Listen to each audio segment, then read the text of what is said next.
بسم الله الرحمن الرحيم. الحمد لله الذي أنزل على عبده الكتاب ولم يجعل له عوجا قيما لينذر بأسا شديدا من لدنه ويبشر المؤمنين الذين يعملون الصالحات أن لهم أجرا حسنا ماكثين فيه أبدا وينذر الذين قالوا اتخذ الله ولدا ما لهم به من علم ولا لآبائهم كبرت كلمة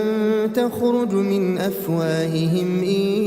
يقولون إلا كذبا فلعلك باخع نفسك على آثارهم إن لم يؤمنوا بهذا الحديث أسفا إنا جعلنا ما على الأرض زينة لها لنبلوهم أيهم أحسن عملا وإنا لجاعلون ما عليها صعيدا جرزا أم حسبت أن أصحاب الكهف والرقيم كانوا من آياتنا عجبا إذ أوى الفتية إلى الكهف فقالوا ربنا آتنا من لدنك رحمة وهيئ لنا من أمرنا رشدا فضربنا على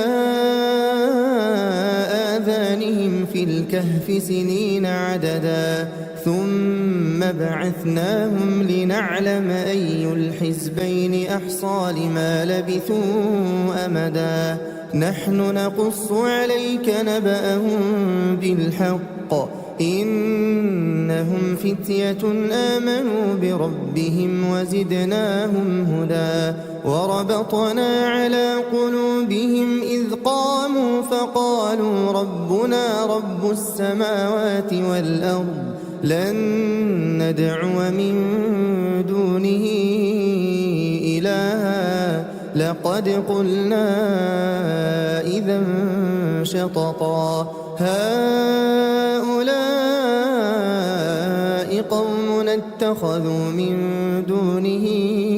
آلهة لولا يأتون عليهم بسلطان بين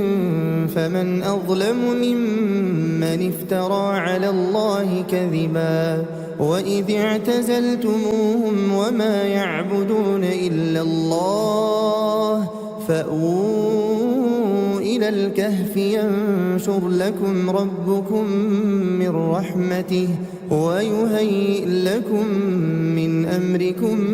مرفقا وترى الشمس إذا طلعت تزاور عن كهفهم ذات اليمين وإذا غربت تقرضهم ذات الشمال وهم في فجوة منه ذلك من آيات الله من يهد الله فهو المهتد ومن يضلل فلن تجد له وليا مرشدا وتحسبهم أيقاظا وهم رقود ونقلبهم ذات اليمين وذات الشمال وكلبهم باسط ذراعيه بالوصيد لو اطلعت عليهم لوليت منهم فرارا ولملئت منهم رعبا وكذلك بعثناهم ليتساءلوا بينهم قال قائل منهم كم لبثتم قالوا لبثنا يوما أو بعض يوم قالوا ربكم أعلم بما لبثتم فابعثوا أحدكم بورقكم هذه إلى المدينة فلينظر أيها أزكى طعاما فليأتكم برزق منه وليتلطف ولا يشعرن بكم أحدا إنهم إن يظهروا عليكم يرجموكم أو يعيدوكم في ملتهم ولن تفلحوا إذا أبدا وكذلك أعثرنا عليهم ليعلموا أن وعد الله حق وأن الساعة لا ريب فيها إذ يتنازعون بينهم أمرهم فقالوا بنوا عليهم بنيانا ربهم أعلم بهم قال الذين غلبوا على أمرهم لنتخذن عليهم مسجدا سيقولون ثلاثة رابعهم كلبهم ويقولون خمسة سادسهم كلبهم رجما بالغيب ويقولون سبعة وثامنهم كلبهم قل ربي أعلم بعدتهم ما يعلمهم إلا قليل فلا تمار فيهم إلا مراء ظاهرا ولا تستفت فيهم منهم أحدا ولا تقولن لشيء إني فاعل ذلك غدا إلا أن يشاء الله واذكر ربك إذا نسيت وقل عسى أن يهديني ربي لأقرب من هذا رشدا ولبثوا في كهفهم 300 سنين وازدادوا 9 قل الله أعلم بما لبثوا له غيب السماوات والأرض أبصر به وأسمع ما لهم من دونه من ولي ولا يشرك في حكمه أحدا واتل ما أوحي إليك من كتاب ربك لا مبدل لكلماته ولن تجد من دونه ملتحدا واصبر نفسك مع الذين يدعون ربهم بالغداة والعشي يريدون وجهه ولا تعد عيناك عنهم تريد زينة الحياة الدنيا ولا تطع من أغفلنا قلبه عن ذكرنا واتبع هواه وكان أمره فرطا وقل الحق من ربكم فمن شاء فليؤمن ومن شاء فليكفر إنا أعتدنا للظالمين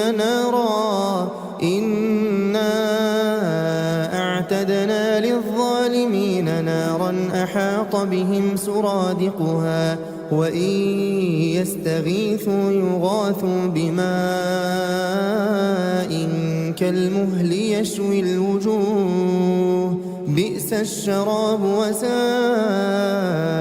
مرتفقا إن الذين آمنوا وعملوا الصالحات إنا لا نضيع أجر من أحسن عملا أولئك لهم جنات عدن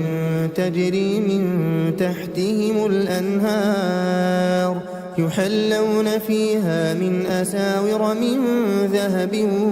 ويلبسون ثيابا خضرا من سندس وإستبرق متكئين فيها على الأرائك نعم الثواب وحسنت مرتفقا واضرب لهم مثل الرجلين جعلنا لأحدهما جنتين من أعناب وحففناهما بنخل وجعلنا بينهما زرعا كلتا الجنتين آتت أكلها ولم تظلم منه شيئا وفجرنا خلالهما نهرا وكان له ثمر فقال لصاحبه وهو يحاوره أنا أكثر منك مالا وأعز نفرا ودخل جنته وهو ظالم لنفسه قال ما أظن أن تبيد هذه أبدا وما أظن الساعة قائمة ولئن رددت إلى ربي لأجدن خيرا منها منقلبا قال له صاحبه وهو يحاوره أكفرت بالذي خلقك من تراب ثم من نطفة ثم سواك رجلا لكن هو الله ربي ولا أشرك بربي أحدا ولولا إذ دخلت جنتك قلت ما شاء الله لا قوة إلا بالله إن ترني أنا أقل منك مالا وولدا فعسى ربي أن يؤتيني خيرا من جنتك ويرسل عليها حسبانا من السماء فتصبح صعيدا زلقا أو يصبح ماؤها غورا فلن تستطيع له طلبا وأحيط بثمره فأصبح يقلب كفيه على ما أنفق فيها وهي خاوية على عروشها ويقول يا ليتني لم أشرك بربي أحدا ولم تكن له فئة ينصرونه من دون الله وما كان منتصرا هنالك الولاية لله الحق هو خير ثوابا وخير عقبا واضرب لهم مثل الحياة الدنيا كماء إن أنزلناه من السماء فاختلط به نبات الأرض فأصبح هشيما تذروه الرياح وكان الله على كل شيء مقتدرا المال والبنون زينة الحياة الدنيا والباقيات الصالحات خير عند ربك ثوابا وخير أملا ويوم نسير الجبال وترى الأرض بارزة وحشرناهم فلم نغادر منهم أحدا وعرضوا على ربك صفا لقد جئتمونا كما خلقناكم أول مرة بل زعمتم أن لن نجعل لكم موعدا ووضع الكتاب فترى المجرمين مشفقين مما فيه ويقولون يا ويلتنا ما لهذا الكتاب لا يغادر صغيرة ولا كبيرة إلا أحصاها ووجدوا ما عملوا حاضرا ولا يظلم ربك أحدا وإذ قلنا للملائكة اسجدوا لآدم فسجدوا إلا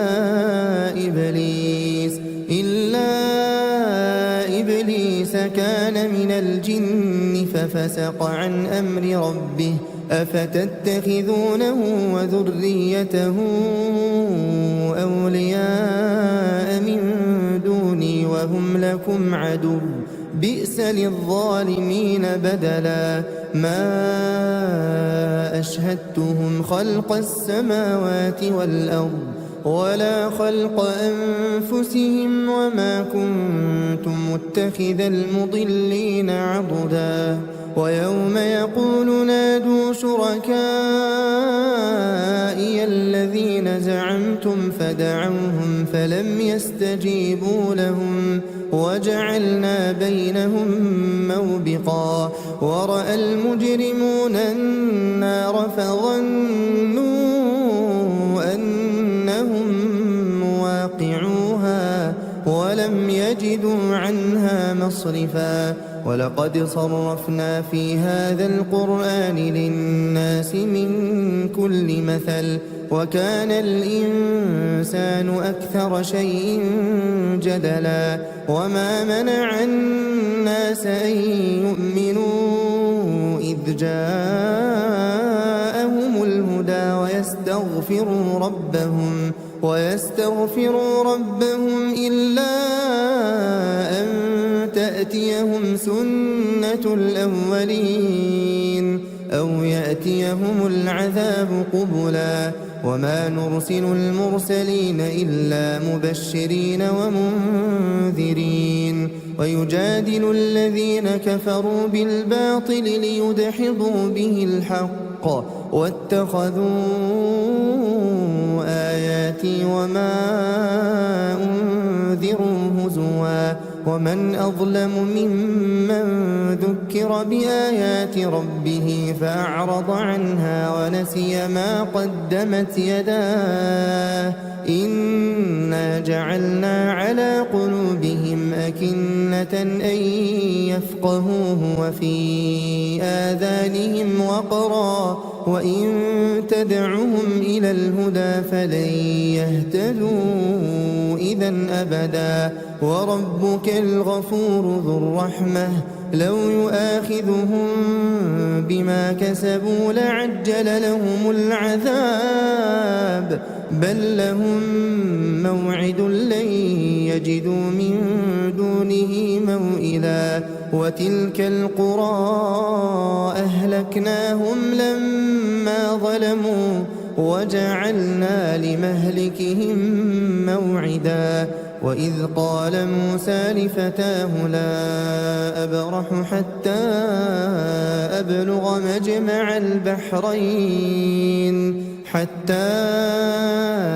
أبلغ مجمع البحرين أو أمضي حقبا فلما بلغا مجمع بينهما نسيا حوتهما فاتخذ سبيله في البحر سربا فلما جاوزا قال لفتاه آتنا غداءنا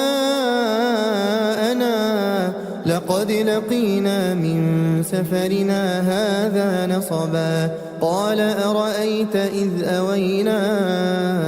إلى الصخرة فإني نسيت الحوت وما أنسانيه إلا الشيطان أن أذكره واتخذ سبيله في البحر عجبا قال ذلك ما كنا نبغي فارتدا على آثارهما قصصا فوجدا عبدا من عبادنا آتيناه رحمة من عندنا وعلمناه من لدنا علما قال له موسى هل أتبعك على أن تعلمني مما علمت رشدا قال إنك لن تستطيع معي صبرا وكيف تصبر على ما لم تحط به خبرا قال ستجدني إن شاء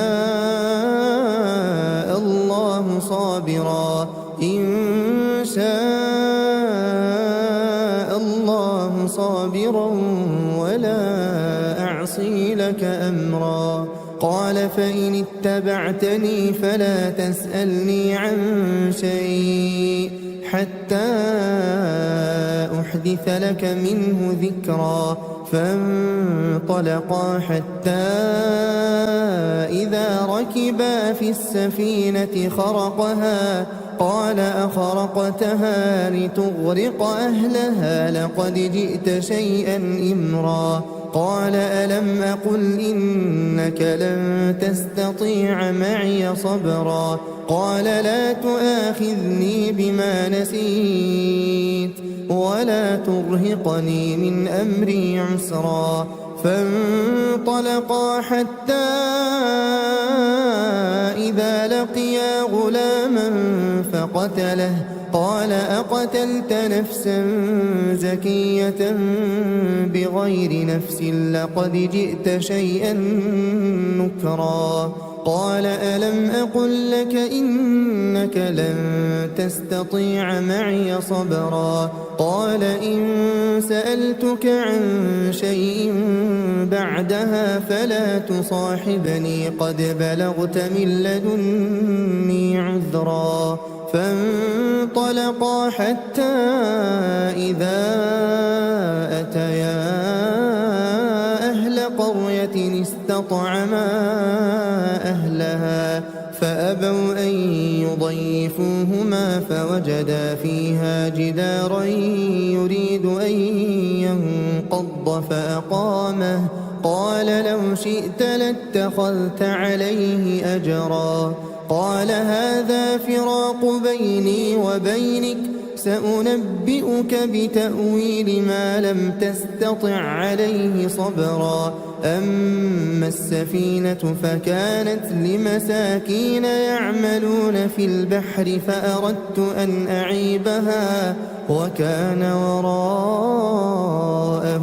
ملك يأخذ كل سفينة غصبا. وأما الغلام فكان أبواه مؤمنين فخشينا أن يرهقهما طغيانا وكفرا فأردنا أن يبدلهما ربهما خيرا منه زكاة وأقرب رحما. وأما الجدار فكان لغلامين يتيمين في المدينة وكان تحته كنز لهما وكان أبوهما صالحا. فأراد ربك أن يبلغا أشدهما ويستخرجا كنزهما رحمة من ربك وما فعلته عن أمري ذلك تأويل ما لم تسطع عليه صبرا. ويسألونك عن ذي القرنين قل سأتلو عليكم منه ذكرا. إنا مكنا له في الأرض وآتيناه من كل شيء سببا فأتبع سببا حتى إذا بلغ مغرب الشمس وجدها تغرب في عين حمئة ووجد عندها قوما قلنا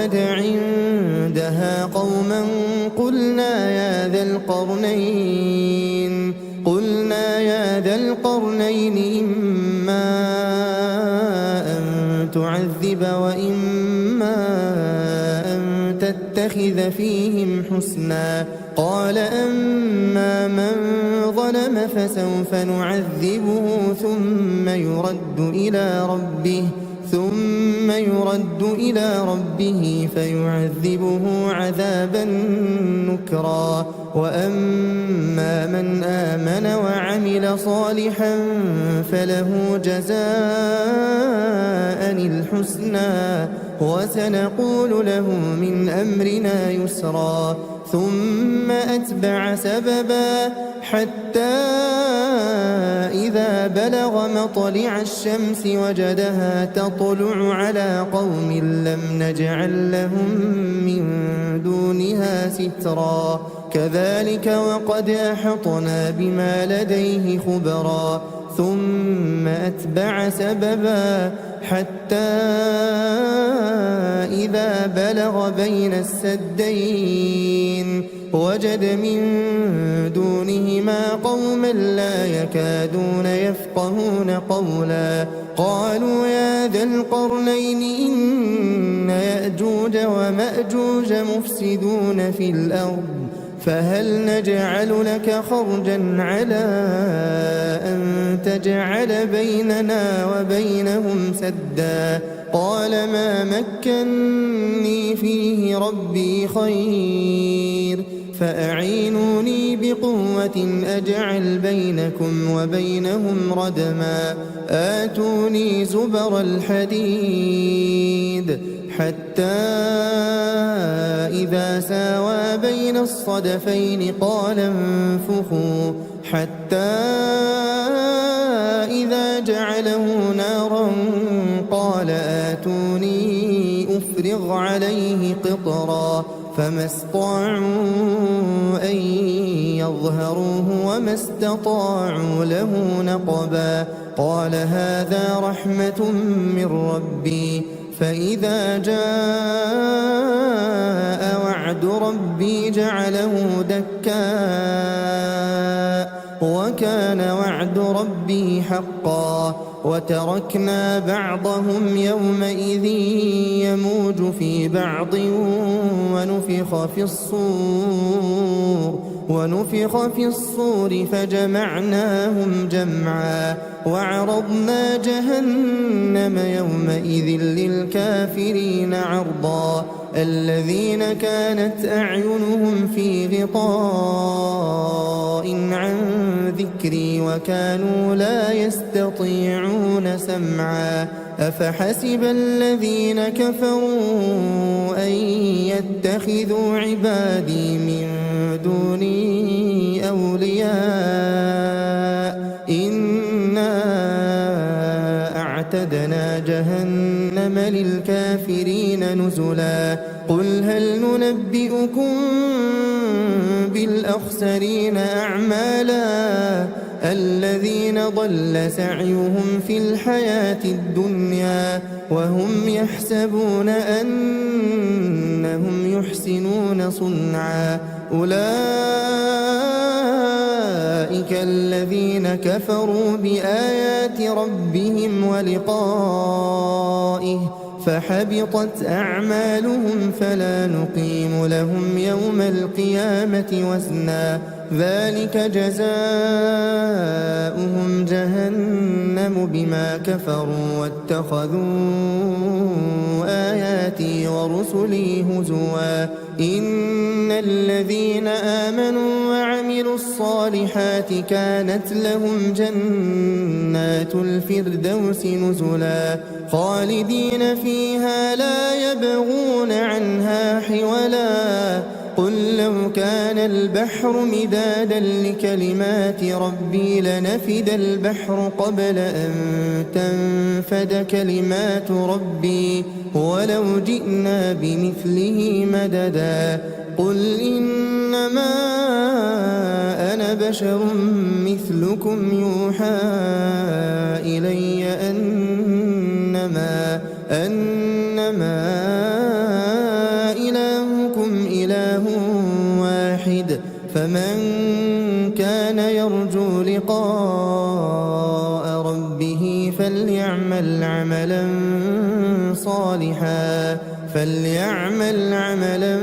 صالحا